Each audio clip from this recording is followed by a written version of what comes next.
Ресми санақ бойынша Қазақстанда 46 мыңға жуық Иран халқы тұрады, оның 80%-ы оңтүстік өңірінде қоныстанған. Иран этномәдени орталығы төрағасының айтуынша, олардың барлығы дерлік мемлекеттік тілді жетік меңгерген. Қазақ елінің салт-дәстүрі, әдет-ғұрпын насихаттауда өзіндік үлесін қосады.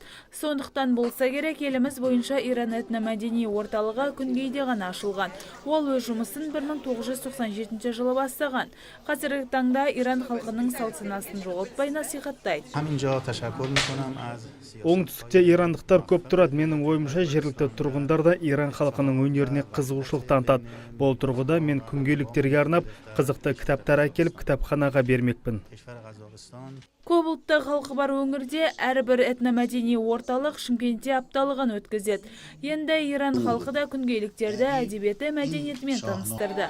Көрмеге 13 ғасырдан жеткен каллиграфия суреттері қойылды. Дүние жүзінің кітаптарының, жазушыларының осы оңтүстікті, Шымкенттіктерді танысып жатады. Біз бәріміз Қазақстан азаматымыз, бірақ жаңа ұлт жазушылармен таныстырып өтіп жатыр. Ұлттар арасындағы достықты нығайтып, байланысты еселейтін шараға жиналғандардың қарасы көп болды. Олардың басым көпшілігі мектеп оқушылары.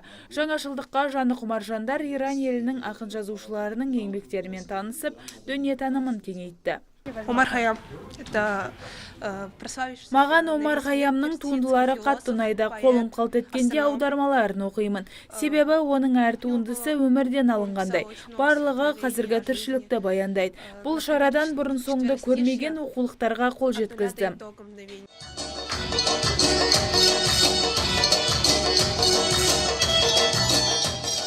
Шымкент Иран мәдениеті мен әдебиеті апталығы дәстүрлі түрде өтетін этномәдени орталығы ашылған еліміздегі жалғыз қала. Алдағы уақытта көрменің ауқымы кеңейіп жалғасын табады дейді ұйымдастырушылар.